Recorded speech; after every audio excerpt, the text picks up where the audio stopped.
हरियाणा विद्यालय शिक्षा बोर्ड के 10वीं कक्षा के छात्रों का कल 28 फरवरी को हिंदी विषय का बोर्ड एग्जाम है और इस विषय की तैयारी करवाने के लिए आज मैं आपको इस वीडियो के अंदर हरियाणा बोर्ड द्वारा जारी किया गया हिंदी विषय का क्वेश्चन पेपर दिखाऊंगा, जो कि सैंपल पेपर है विद सॉल्यूशन, ताकि आपको ये पता चल सके कि आपका बोर्ड एग्जाम का क्वेश्चन पेपर कैसा आएगा, उसमें कितने क्वेश्चन आएंगे, किस प्रकार के क्वेश्चन आएंगे। ये सारी जानकारी आपको इस वीडियो को देखने से पता लगेगी, क्योंकि जो फॉर्मेट इस क्वेश्चन पेपर का है बिल्कुल सेम फॉर्मेट के साथ आपका क्वेश्चन पेपर आएगा। अब मैं आपको क्वेश्चन पेपर दिखाता हूँ। जैसा कि आप देख सकते हैं 10वीं कक्षा का क्वेश्चन पेपर है। एनुअल एग्ज़ाम 2026 के लिए सैम्पल पेपर है। ये 80 नंबर का पेपर आएगा और 3 घंटे का टाइम मिलेगा आपको क्वेश्चन पेपर सोल्व करने के लिए। और जो फॉर्मेट इस क्वेश्चन पेपर का है बिल्कुल सेम फॉर्मेट के साथ क्वेश्चन पेपर आएगा, यानी कि सबसे पहले ग्रामर में से एक एक नंबर वाले क्वेश्चन आएंगे। और इसके अंदर पहला क्वेश्चन आया है, नीलकंठ में समास का भेद बताइए। तो इसके अंदर ऑप्शन 4 यानी कि बहुव्रीहि समास है। उसके बाद दूसरा क्वेश्चन है, पुस्तकालय संधि विच्छेद यानी कि संधि का भेद बताएं। तो इसके अंदर जो है दीर्घ संधि है, तो सेकंड ऑप्शन जो है आंसर है।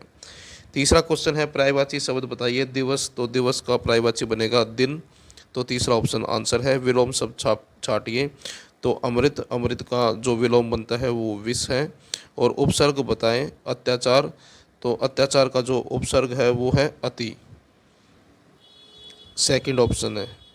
उसके बाद अगला क्वेश्चन है, प्रत्यय बताइए सामाजिक का। तो इसके अंदर जो है इक प्रत्यय है, तो तीसरा ऑप्शन जो है आंसर है।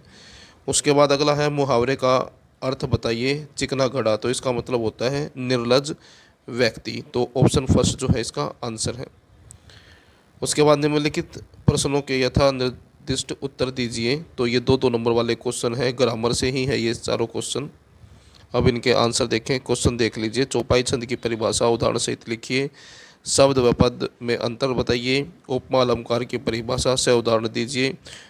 अविकारी शब्द किसे कहते हैं, उदाहरण सहित लिखिए। और ग्रामर की जितने भी मोस्ट इम्पोर्टेंट क्वेश्चन है उसकी वीडियो मैं पहले ही अपने चैनल के ऊपर अपलोड कर चुका हूं। अगर आपने वो वीडियो नहीं देखी है तो उस वीडियो को जरूर देखें, आपके ग्रामर के सभी 2 नंबर वाले क्वेश्चनों की तैयारी हो जाएगी। अब इन क्वेश्चनों के आंसर देखें।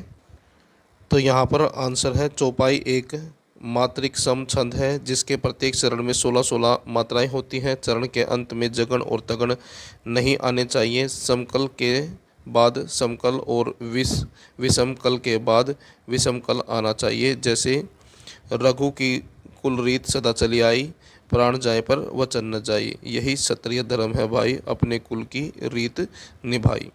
उसके बाद दूसरे क्वेश्चन का आंसर ये है, एक से अधिक वर्णों के मिलने से जो सार्थक वर्ण समूह बनता है वह शब्द कहलाता है। जैसे सोहन खीर मीरा खेलता, जब किसी भी प्रकार का सार्थक शब्द वाक्यों में प्रयुक्त होता है तो वह पद कहलाता है।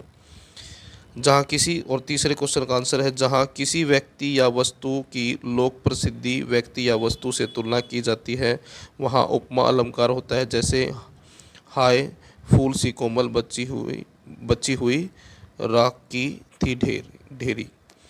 उसके बाद अविकारी शब्द, जिन शब्दों का रूप परिवर्तन होता है वे अविकारी शब्द कहलाते हैं। जैसे कल, वा, परसों, तो, जब, अरे आदि। क्रिया विशेषण संबंध बोधक, समुच्चय बोधक, विस्मादीय बोधक और निपात अविकारी शब्दों में आते हैं। उसके बाद किसी भी एक विषय के ऊपर निबंध लिखना है और ये है टॉपिक निबंध के, ऑनलाइन खरीदारी व्यापार का बढ़ता स्वरूप। तो ऑनलाइन जो है ये टॉपिक इम्पोर्टेंट है, इसको ज़रूर एग्ज़ाम से पहले इसको ज़रूर रिवाइज करके जाएं। उसके बाद दूसरा है, हरियाणवी युवाओं में बढ़ती विदेश जाने की प्रवृत्ति, आत्मनिर्भर भारत, आदर्श विद्यार्थियों के गुण, नैतिक पतन, देश का पतन। तो ये टॉपिक है, इसके ऊपर जो है निबंध तैयार करें, रिवाइज करके जाए इनको। उसके बाद क्वेश्चन नंबर 4 के अंदर है, विद्यालय त्याग का प्रमाण पत्र प्रदान करने के लिए मुख्याध्यापक को पत्र लिखें और व्यायाम का महत्व बताते हुए छोटे भाई को पत्र लिखें। इसी तरह से 2 आएंगे, इन दोनों में से कोई एक आपको करना होगा। एग्ज़ाम की तैयारी के टाइम पर इन दोनों की ही तैयारी करें। उसके बाद क्वेश्चन नंबर 5 है, इसके अंदर जो है कविता से एक एक नंबर वाले क्वेश्चन आएंगे। पहला क्वेश्चन आया पोएम से, सच्चा राजधर्म किसे सुखी रखना है। तो आंसर है प्रजा, यानी कि सच्चा राजधर्म किसे सुखी रखता है। यहाँ पर गलत लिखा हुआ रखता है, तो आ जाएगा आंसर प्रजा। अगला है, राम लक्ष्मण परशुराम संवाद रामचरितमानस के कौन से कांड खंड से लिया गया है। तो ये बाल खंड से लिया गया है, पहला ऑप्शन आंसर है इसका। बच्चों के शरीर के स्पर्श मात्र से कौन से फूल झड़ने लगे? तो शेफालिका। तो सेकंड ऑप्शन जो है इसका आंसर है। उसके बाद बादल के हृदय में किस प्रकार की शोभा छिपी हुई है? तो बिजली की। तो सेकंड ऑप्शन आंसर है। फसल किसके स्पर्श की महिमा है? तो ये है हाथों के। तो ऑप्शन फर्स्ट जो है आंसर है। उसके बाद संगीतकार मुख्य गायक को याद दिलाता है बचपन। तो पहला ऑप्शन आएगा आंसर में।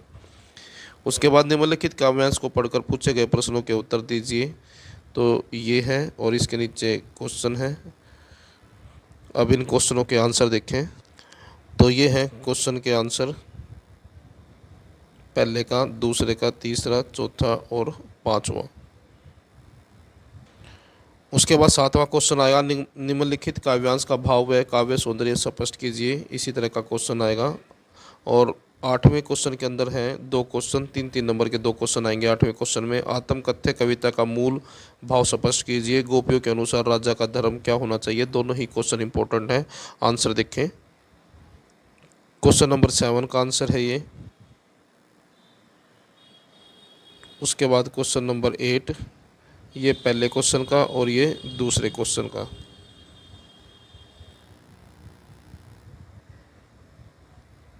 उसके बाद खंड गए क्षितिज यानी कि पाठों से, गद्य खंड यानी कि पाठों से 1-1 नंबर वाले क्वेश्चन है ये। पहला क्वेश्चन है इसके अंदर, महत्व मूर्ति के रंग रुपया कद का नहीं उस भावना का है, वरना तो देशभक्ति भी आजकल मजाक की चीज़ होती जा रही है, यह कथन किसका है? तो आंसर देखें। तो ये जो है हालदार यानी कि ऑप्शन 4 जो है आंसर है इसका। अगला क्वेश्चन है, बाल गोविंद भगत की प्रभातियाँ कब शुरू होती थी? तो ये शुरू होती थी कार्तिक से। पहला ऑप्शन आंसर है। अगला क्वेश्चन है, बाल गोविंद कैसी टोपी पहनते थे? कनफटी। तो थर्ड ऑप्शन जो है आंसर है। अगला क्वेश्चन है, मनु भंडारी का जन्म मध्य प्रदेश के कौन से गांव में हुआ था? तो ये हुआ था भानपुरा में। तो ऑप्शन 4 जो है आंसर है। नरकट नामक घास से क्या बनाया जाता था? तो आंसर आएगा शहनाई, सेकंड ऑप्शन। उसके बाद संसार में मजदूरों को सुखी देखने का स्वप्न किसने देखा था? तो ये देखा था लेनिन ने। तो फर्स्ट ऑप्शन आंसर है। उसके बाद अगला है क्वेश्चन नंबर 10, निम्नलिखित गद्यांश को पढ़कर पूछे गए प्रश्नों के उत्तर दीजिए। तो ये पैसेज है, सीन पैसेज है और इसके नीचे ये क्वेश्चन है। पैसेज को पढ़ना है, समझना है और नीचे दिए गए क्वेश्चनों के आंसर देने हैं। तो आंसर देखें। उसके बाद ये है आंसर।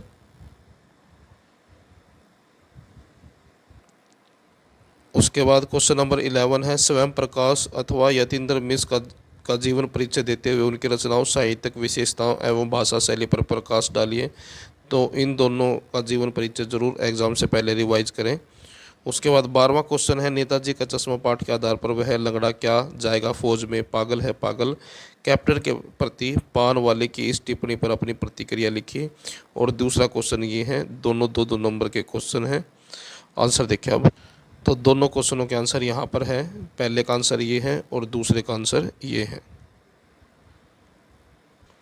उसके बाद नेक्स्ट क्वेश्चन है क्वेश्चन नंबर 13, कृतिका भाग 2 के आधार पर निम्नलिखित में से किन्हीं 2 प्रश्नों के उत्तर दीजिए। इस क्वेश्चन के अंदर यानी कि 13वें क्वेश्चन के अंदर 3 क्वेश्चन आएंगे। इन तीनों में से किसी 2 क्वेश्चनों के आंसर देने हैं जो आपको आसान लगे। और जैसे कि इसमें भी पहले वाले क्वेश्चन में भी चॉइस में क्वेश्चन है, तो इसका मतलब है इसमें से और इसमें से भी एक करना होगा।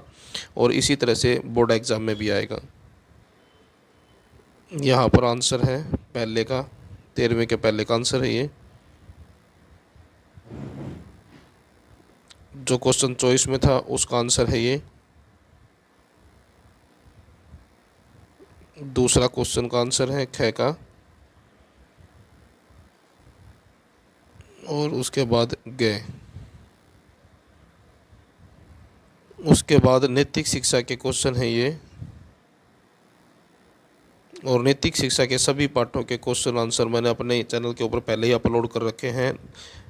क्लास 10th नैतिक शिक्षा के नाम से प्लेलिस्ट मिल जाएगी, वहाँ पर आप सभी पाठों के क्वेश्चन आंसरों की तैयारी कर सकते हैं नैतिक शिक्षा के।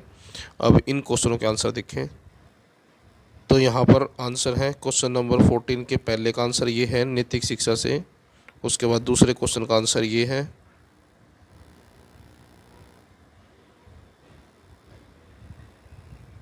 सभी क्वेश्चन इंपॉर्टेंट है, एग्ज़ाम से पहले इनको ज़रूर रिवाइज करें। तीसरा क्वेश्चन है और चौथा क्वेश्चन है।